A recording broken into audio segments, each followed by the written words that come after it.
Pemirsa, saya masih berada di Hotel Golden Tulip Pontianak dan masih bersama Pak Thomas Dananjaya selaku General Manager dari Hotel Golden Tulip Pontianak. Dan pembicaraan kita masih tentang seputar awal mula karirnya Bapak sebagai seorang General Manager.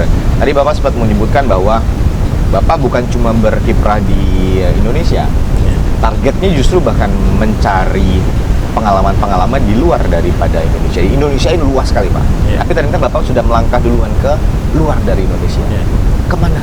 Dan kenapa memilih ke luar negeri? Kalau dibilang, saya itu memang anak yang nekat. Karena saya kalau bermula dari keluarga, cerita dari keluarga, saya kan laki sendiri, paling kecil sendiri. Iya. Satu-satunya laki-laki di keluarga? Paling kecil sendiri. Jadi, bontot. Dari situ saya mau sekolah ke Bandung aja nggak boleh. Saya mau sekolah di Jakarta nggak boleh sama. Akhirnya waktu sekolah selesai di Jogja, akhirnya saya nekat. Saya cari sponsorship seperti itu. Gimana caranya saya bisa keluar seperti itu. Akhirnya saya dapat. Kemudian saya dapat kesempatan. Puji Tuhan saya dapat kesempatan untuk belajar dan bekerja di Swiss waktu itu di Eropa, di Swiss. Ya. Jadi 6 bulan bekerja, 6 bulan sekolah, 6 bulan bekerja, 6 bulan sekolah seperti itu selama 2 tahun. Selama 2 tahun Bapak di Swiss? Ya, belajar dan kemudian sekolah 6 bulan, belajar 6 bulan, sekolah 6 bulan seperti itu. Apa yang Bapak dapatkan dan bisa diterapkan di Indonesia setelah berada di luar negeri? Ini baru Swiss, ada lagi negara lain? Iya, setelah lulus itu saya dapat kesempatan masuk di Amerika. Pertama dengan program kerja praktek di Amerika. Amerika ya? Iya. Tepatnya di mana, Pak? Di Sheraton Atlanta. Dari Indonesia, kemudian pindah ke Swiss dengan budaya yang berbeda, kemudian pindah ke Amerika lagi dengan kultur yang berbeda lagi. Iya. Adaptasi yang dilakukan seperti ini sulit tidak untuk Bapak? Pertama memang yang paling sulit buat saya adalah makanannya. Makanannya.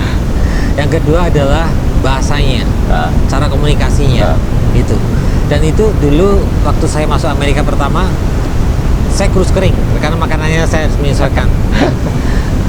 Kemudian bahasanya, saya tidak boleh langsung di bagian bekerja di bagian depan ngadepin tamu langsung, nggak boleh. Oh, tidak boleh, Pak? Ya, saya harus belajar dulu di belakang, belajar dulu bagaimana bahasa American seperti itu. Setelah beberapa bulan, setelah terbiasa, baru saya boleh ke depan, bagian depan, ketemu langsung dengan tamu, menyapa tamu seperti itu. Posisi awal Bapak waktu pada saat berada di Amerika? Saya di bagian belakang di kitchen, cook helper. Itu pertama kali? Ya, cook helper ya. Kemudian? Kemudian ke service, ke F&B service, itu pun di bagian paket setup. Berapa lama Pak di Amerika? Kalau total dari awal sekitar 5,5 tahun. Lama sekali? Iya. Yang harusnya cuma berapa lama di Amerika? Harusnya cuma 1,5 tahun. Kenapa ada lebih 3,5 tahun? Karena Tuhan memberi saya kesempatan ya. Saya satu-satunya anak training waktu itu yang dipromosi untuk dipromosi menjadi karyawan. Kebetulan sekali saya dapat promosi sebagai entry level manager atau manajer pemula di sana. Gitu. Wow, berarti sudah memimpin nih, dalam artian manajer berarti sudah memimpin. Ya, puji Tuhan saya dapat kesempatan untuk memimpin. Waktu itu saya punya tim 4 orang. 4 orang itu dengan beda-beda suku bangsa. Ada 2 white American, ada 1 white American, ada 2 black American, ada 1 Hispanic. Berarti dalam artian kapasitas yang dinilai, kapasitas Bapak dinilai mampu untuk memimpin, mampu menjadi seorang manajer pada saat itu. Mungkin mereka manajemen waktu itu memandang saya bisa mungkin ya, karena kalau di Amerika itu saya melihatnya kalau kamu bisa ya naik, kalau kamu nggak bisa ya sudah. Perbedaan yang paling signifikan itu apa sih Pak? Etos kerjanya seperti apa sih kalau misalnya di Amerika, di luar negeri ya, di Swiss, Amerika dan juga di Indonesia? Ya, etos kerjanya jadi masing-masing individu itu sudah punya semangat juang untuk berkompetisi. Kompetisi memang udah dari awal juga kompetisinya memang bahkan antar waiter pun, karena saya bercerita seperti karena saya bekerja sebagai waiter, itu juga berkompetisi antar waiter itu untuk mendapatkan simpati dari tamu lebih banyak. Semakin banyak tamu simpati sama kita, suka sama kita, tamu akan lebih memilih kita. Saya sama Thomas saja lah, saya nggak mau. Gitu ya? Ya, di Amerika segitu. Sehingga nanti pada saat billing, pada saat membayar, Karena di Amerika itu 10% harus ada tip, harus ada Iya, service iya, tip, iya. seperti itu.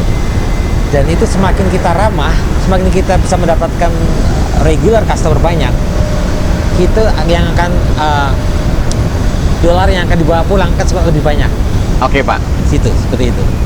Pak, Bapak tadi di awal-awal saya mengatakan bahwa Bapak sebenarnya sudah tidak punya cita-cita yang masih random, bahkan masih remaja pun Bapak cita-citanya random. Ya. Dan akhirnya melihat kesempatan di dunia pariwisata, ternyata peluangnya cukup besar untuk Bapak tekuni. Yang saya tanyakan adalah, Bapak percaya passion atau tidak? Beberapa orang mengatakan bahwa bekerjalah sesuai dengan passion, tapi ada juga orang yang berpendapat bahwa passion itu bisa dibentuk. Bapak ini di bagian yang mana? Saya orang yang passion itu bisa dibentuk. Passion itu bisa Ya. dibentuk. Kenapa seperti itu? Ya karena saya percaya dengan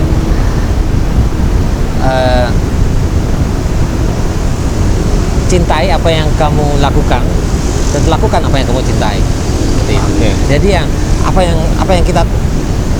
kalau seandainya Tuhan memberi kita pekerjaan ini, ya sudah cintai itu dan lakukan dengan senang hati. Seperti itu. Dan akhirnya bisa bertahan selama 20 tahun dan masih terus berlanjut Pak ya? Iya. Untuk dunia perhotelan. Ya demikian Pak. Pak, waktu Bapak pertama kali terpikir atau mendengar kata Pontianak, itu pastinya, oh ini kota yang ada di Kalimantan. Ya. Ini kota yang ada di Kalimantan yang mungkin Bapak belum pernah sebelumnya.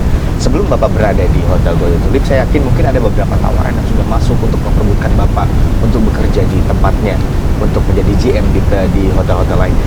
Kenapa Pontianak yang dipilih? Apa yang menarik dari Pontianak menurut Bapak sehingga Bapak akhirnya bisa berada di sini? Saya tahu Bapak orang yang sangat kompetitif dan orang yang sangat adaptif dan suka dengan tantangan. Dari awal kita berbicara, Bapak sosok seorang yang suka dengan tantangan. Saya anak bungsu, laki-laki terakhir yang tidak diizinkan oleh orang tuanya untuk kemana-mana, dan akhirnya bisa berada di Kalimantan sekarang. Ya.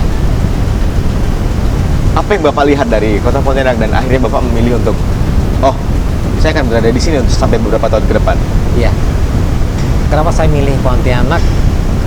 Sebetulnya karena saya jenuh. Kalau tadi dibilang tawaran, ya saya ada beberapa tawaran di seputar Jakarta, di kota-kota di Jawa seperti itu. Tapi saya pilih, saya ingin mencoba di daerah di luar pulau. Kenapa saya ingin Kalimantan? Karena selama ini saya beredar di area Sumatera. Saya sudah 5 tahun 6 tahun di area Sumatera. Saya ada kesempatan tawaran untuk masuk ke Kalimantan, which is bermula di Kalbar. Dan Pontianak itu buat saya yang sekilas terpikir dalam pikiran saya adalah Pontianak adalah kota yang sangat heterogen dengan banyaknya suku etnis yang ada di Kalbar. Itu saya menarik buat saya karena baik etnis Melayu, baik etnis Dayak, etnis Tionghoa, dan ada beberapa juga pendatang dari Jawa dan sekitarnya dan lain-lain pulau-pulau sekitar. Itu menarik buat saya. Oke, itu yang di dalam kepala Bapak adalah yang saya tangkap nih ya. Ya. Di mana ada tantangan, di mana ada sesuatu yang baru, di situ Bapak akan datang. Seperti itu ya. Bapak ingin menaklukkan sesuatu, menjadikan itu adalah suatu pengalaman dan track record juga untuk Bapak nantinya. Ya. Karena memang mungkin karena jiwa petualang ya. Iya. Saya punya sesuatu yang baru. Ingin sesuatu yang baru. Dan membuat sesuatu yang baru seperti itu. Oke, baik Pak. 2020 pertama kali datang ke Kalimantan Barat dan akhirnya di 2022 Pak Thomas berada di Pontianak. Tentu ada beberapa hal yang akan dilakukan dalam mengendalikan atau mengelola Hotel Golden Tulip Pontianak. Seperti apa dan apa visi misi dari Pak Thomas dalam mengelola Hotel Golden Tulip Pontianak dan apa hubungannya dengan penunjang pariwisata dan hubungannya seperti apa dengan kota Pontianak tercinta kita untuk hari ini. Nanti akan kita bahas setelah yang berikut ini. Jangan kemana-mana, tetap di Gali Talk Show.